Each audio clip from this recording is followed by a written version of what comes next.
We are back in the studio with yet another best bang for buck IEM in January 2024. There has been so many releases as usual, and this video will help you save some time sifting through 1001 IEMs, as I'll just get straight to the point on what IEMs I think are best value in the market right now. If you like the content, please be a super nice person and press the like and subscribe button down below. Also, just one more thing, I'm doing a giveaway for the Lunar New Year holidays. Just check out below. If you can, please subscribe. That'll really help me out a bunch and really make my day. Anyways, let's start off with the first category, sub $50 US. So this category is what I call the ultimate battle zone, as this is the limit of most cheapie hunters would be willing to spend, and you can really get some really good value IEMs here these days. One that till this day would still be highly recommended would be the Simgot EW200, sporting a metal chassis that has a very nice mirror-esque finish. It is just plain mega. Metal used in the chassis has a very nice heart and solidness that really just screams quality. There is a small bit of unevenness in the chassis, but honestly it's quite forgivable because, you know, it's like, how much? Inside the chassis is the dynamic driver, this time round with a SPC diaphragm. Basically, this material combines the strength of diamond-like coating and liquid crystal polymer. In terms of tuning, this is a natural warm V-shaped signature that many will like and some will say sound oddly familiar to the Tangent Oxygen at a much friendlier price. Bass here is quick and fast, but yet have a very expansive resonance. It isn't dry sounding where bass just hits and dissipates quickly as well. Bass is a little bit meatier here on the EW200. This also allows for the mid-range to continue the trend of being beefier. Mentioned earlier that this is a V-shaped IEM, but I don't find the dip in the mid-range to be too severe, where vocals sound way recessed. What you get here is vocals that just sits a hair recessed and should not be too much of a problem, as humans tend to be able to hear vocals better anyway. Separation in the mid-range is actually pretty elaborate despite its beefier nature. Instruments still sound pretty nimble despite a slightly thicker character. The notes are pretty well defined as well. Vocals are something that I am quite smitten here. There is a touch of warmth that makes vocals pretty magical, and this applies for both male and female vocals. Treble extension on the EW200 is pretty good, to be honest, as it extends effortlessly to 12 to 13 kHz. There is nice air to complement the tone and really help it sound natural. The second IEM that I'm very happy to recommend in this price range would be the 7Hertz02. I find them to be a good counterpoint to the EW200 if you're looking for a second pair of IEM and if you are also on a shoestring budget. The shell here is plastic fantastic. Yes, plastic isn't the most premium of materials, but it's still better than the KZ-esque build quality of the Tangzu Warner. It does feel more solid than other cheapies in the price range. Also, I rather like the shape of the 02S. It's really quite different from other plain vanilla custom universal shapes in market. It kinda looks like a deformed Dorito, and I personally really like nachos. Inside the chassis is the brand new 10mm dynamic driver. This is my favorite driver configuration as it's just super coherent and has a very natural presentation.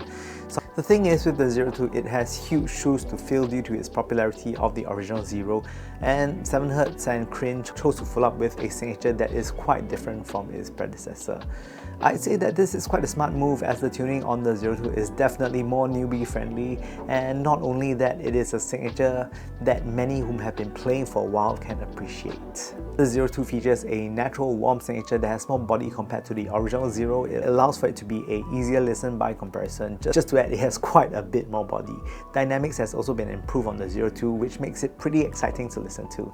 Bass of the 02 is mercurial and resonant. This isn't a bass hit IEM, but it isn't an old school neutral as well. It does have pretty good reasonable quantities of bass that allows it to be rather fun sounding and yet not color the rest of the frequency ranges as well. Sub-bass extension is also good, as you hear good levels of rumble in the lower frequencies that is followed up with a good kick in the chest from the mid-bass. Mid-range on the 02 sounds quite full sounding, but not to the point where it is overly warm. This is due to the increased bass presence lending resonance to the mid-range, allowing it to sound fuller. Treble extension is alluring, and especially in this price range, I found extension to be good for its price and actually have rather decent amount of air for a $25 IEM. There's this nice naturalness that adds a bit of shimmer and radiance to the different voicings in the music. So now comparing between the EW200 and 02, I would say I prefer the rendering of vocals on the EW200 compared to the 02, but the bass on the 02 is fuller sounding than the EW200. Anyways, these two I would say would be the best in class in this category. If you already have the EW200 and want something that's a bit more dynamic, a bit more fun, do consider the 02. Both of these would allow you to enjoy a large pool of genres. Next, moving to the sub $100 price range. If you're feeling a little bit richer and want to spend a little bit more money for a sub $100 IEM, there is only one choice that I can wholeheartedly recommend at the moment, and this kind of smokes the rest in the price bracket. That is the Simgot EA500LM. This is basically the improved version of the EA500 with a brand new lithium magnesium driver inside it. What Simgot did here also was pretty interesting when it comes to the development of this IEM. They requested for opinions from the public, and I was very happy to share what I felt was lacking in the original EA500, and I'm very glad that they took up my suggestions and then implemented it through the golden nozzle that is now provided. So the EA500LM is a metal chassis IEM that has a very good feel and heft to the touch. It is very pretty with the dark mirror finish on the body. I personally really like shiny things, so this is completely up my alley. The chassis feels premium, especially in its given price range. So there are 3 nozzles provided, but personally I felt the gold nozzle to sound the best to me, and will basically base this short impressions of that. Anyways, the EA500LM has the popular natural warmth signature yet again, but with details cranked up to a 10 compared to competing products in the same price point. The original EA500 had more of a sub-bass emphasis, while the EA500LM changes that up a little. Sub-bass is still very present on the EA500LM, and I would say similar in quantity as the original, but it raises the mid-range a bit. This creates a slightly thicker tonal weight, especially when comparing to the original EA500. These details here are amazing at its price point. It is fast with good intricate micro details that come so naturally. There is also very good body with bass as well, and isn't the sort where it's just plain fast with no body. Oh, just one thing to note, these are not bass hit IEMs. Dynamics here is also lovely. The EA500LM does bass in a very slick manner and just to work in conjunction with the other frequency bands as well. With a slight mid-bass bump, this lends a slightly thicker tonal weight compared to the original EA500 that many commented that it sounded a little too thin.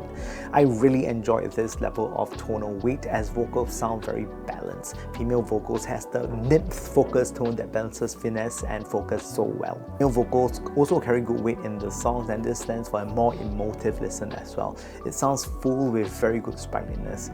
With the gold nozzle on, I found the treble to be very airy, detailed yet smooth, and this balances well with the mid-range. Treble extension is also very extensive, but maintaining its smooth profile, which I adore. For me, I did not experience any semblance of sibilance. For me, the gold nozzle is adequately sparkly, but should you want a bit more, you have the silver nozzle with the red ring for a bit more, and the silver nozzle with black ring to give you a solid dose of treble more. And moving on next to the about $150 price range. How can we not have a brand with a waifu on the front? If you're thinking this IEM's from Moondrop, think again, because we're going to talk about Truthears. The Truthears Nova is my recommendation for an IEM at this price bracket. It has a rather nice resin custom universal chassis that I'm honestly afraid to put my ass on. Yeah, but actually it looks really pretty. The Nova follows a pretty standard hybrid configuration, 1 dynamic driver plus 4 balance armatures. Now the dynamic driver here is a 10mm dynamic driver, and the balance armatures used here are 2 dual balance armatures. To cut to the chase, the Nova features what is basically Harman tuning to a T. What this means is that the Nova has quite full bass that is very well balanced with the rest of the frequency range. I found that the bass tight and punchy with very good control, and wish that it had a bit more dynamics in terms of tone. However, it does layer nicely with the rest of the frequency range and does not cut into the lower mids. As such, I never really noticed any mid-bass bloat, but still does have very good resonance coming from the dynamic driver, which is quite unlike bass that is done via a balance armature. Overall, it's a very nice, comfortable listen. The mids are fantastic for the price. It produces vocals beautifully and instruments sound so cohesive and not unnatural, but this is to be expected with any Harman IEM. It's got that slight upper mid focus and would work beautifully with the ACG genre type of music. The mid-range timbre is also nice and natural, without too fast decay or feeling too sluggish. As for the upper frequencies, treble accents well, but isn't bright enough to cause fatigue while listening. It's smooth and presents itself well. No sudden peaks, and very comfortable to listen for longer hours. So yeah, these are my top cheapie choices for 2024, and some really blew me away. As I mentioned, I think the EA500LM was spectacular. If you like the content so far, please kindly press the like and subscribe button right here down below. It will help me out a bunch. And also one more thing, I'm doing this giveaway. You can check out the link below on how to participate. Although subscribing is not necessary to participate, it would help me a big bunch though. With that said, thank you guys for watching the Super Chunk Super Audio Show, and I hope to see you guys soon.